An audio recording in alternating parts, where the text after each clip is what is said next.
parce qu'il me semble que de mémoire, tu avais un bachelier et puis une master en kiné, il me semble, en préparation. EP et puis kiné, ouais.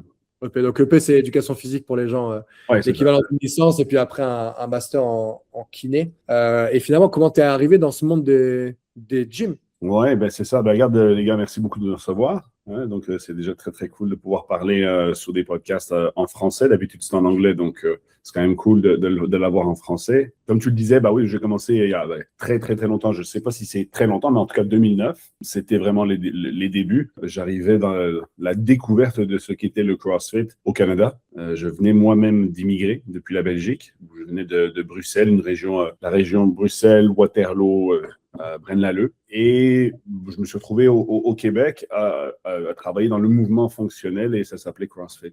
Et puis j'étais l'un des seuls qui avait été à l'université dans toute la gang des gars qui étaient... on a eu le premier Level 1 en dehors des États-Unis qui s'est donné à Montréal, dans un gym qui s'appelait l'usine CrossFit Montréal. Et ce sont tous les véritables OG du Canada, en fait, qui étaient là, les tout premiers.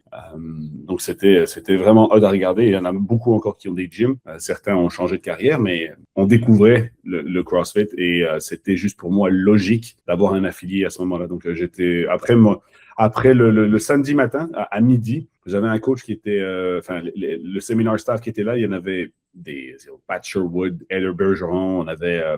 Stéphane Rochet, c'était incroyable. Miranda Oldroyd, qui n'est plus Oldroyd, mais qui est avec Street Parking maintenant. C'est comme ça que j'ai rencontré Tyson Oldroyd.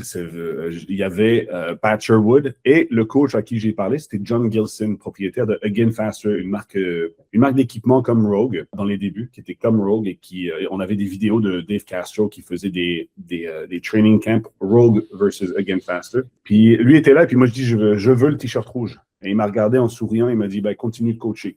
En me disant il n'y avait pas d'autre moyen pour avoir le t-shirt rouge que de coacher. Il faut vraiment montrer que tu es prêt à faire ça jour et nuit, tout le temps. Là, et j'ai décidé de faire ça.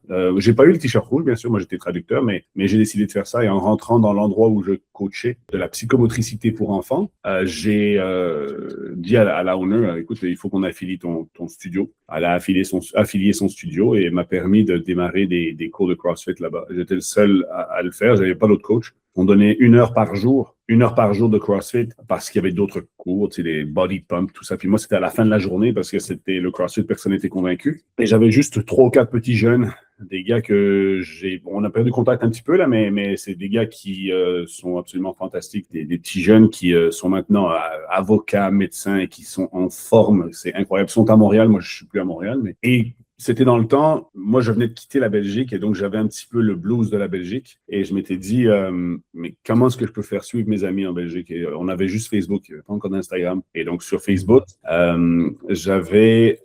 j'ai eu l'occasion de travailler dans le gym en fait. Juste avant ça, là où Jean-Claude Van Damme était. J'ai pu lui donner 2-3 conseils de coaching pendant tout un été, c'était assez cool et c'était JCVD et c'était à Uccle dans un gym qui s'appelle le David Lloyd au fameux Fort Jaco, une zone très très huppée là, tu sais, ouais.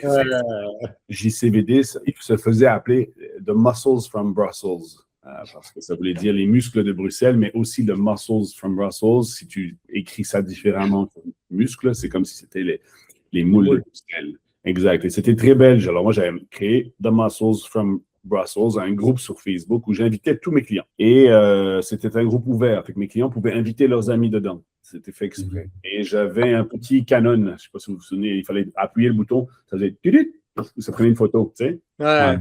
Et moi, je prenais ça dans mes cours. Je prenais des photos, puis le soir, je les mettais sur Facebook. Puis je les taguais mes amis. Et là, j'ai commencé à voir, je comprenais absolument rien aux réseaux sociaux, c'est 2009-2010. Et ça a explosé. Les amis ont amené des amis qui ont amené des amis. On avait une file devant le studio de gens qui voulaient rentrer pour venir faire du CrossFit. Et quand je te dis une file, c'était 6-7 gars qui voulaient aller en plus dans le cours, mais on ne pouvait pas, on n'avait plus assez d'équipement, pas de place. La owner était obligée d'ouvrir des heures de CrossFit à tous les jours. C'était chaque fois booké. Elle a dû ouvrir une 2e heure. Et puis, au final, c'est devenu Adonix CrossFit. C'est devenu un gym CrossFit. Elle a cancellé tous les autres cours. Et elle a défoncé le plancher. Elle a mis des tapis. On a mis un rig. C'est devenu un gym CrossFit comme ça. À ce moment-là, le gym a grandi. Moi, j'ai déménagé. J'ai changé de place. Dans mon changement de gym, je suis retourné dans un gym traditionnel pour faire l'entraînement privé, mais CrossFit avec des joueurs de football.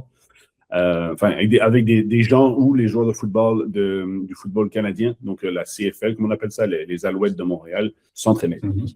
Et là, un jour, il y en a un qui squattait dans la cage et je vois qu'il ne squattait pas jusqu'au fond. Et je ne comprenais pas pourquoi le joueur ne squattait pas jusqu'au fond. Et il me dit, ouais, non, c'est parce que j'ai mal au genou. Je dis, mais c'est justement parce que tu ne squattes pas jusqu'au fond que tu as mal au genou. Et on a fait tout un truc un protocole de rehab pour lui. Et c'est ça. Donc, après ça, c'est le reste, c'est de l'histoire. Eux étaient sponsorisés par Reebok et ça a été un de fil en aiguille de l'énergie qui s'est fait bien ensemble. Moi, je suis parti à Toronto où j'ai rencontré les responsables de Reebok par hasard et eux ont reçu un thumbs up de ce fameux joueur-là. Et puis, c'était assez cool.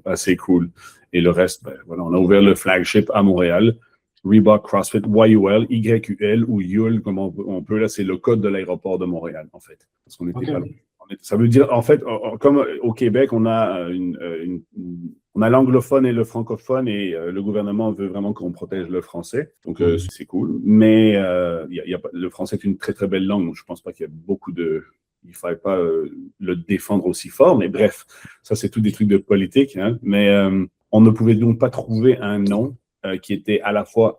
il fallait que ce soit à la fois anglophone et francophone, que ce soit neutre pour que Reebok puisse s'attacher au nom. Et donc, on a trouvé YUL à côté de l'aéroport. Et voilà. Ça, je vous ai fait un gros résumé d'avant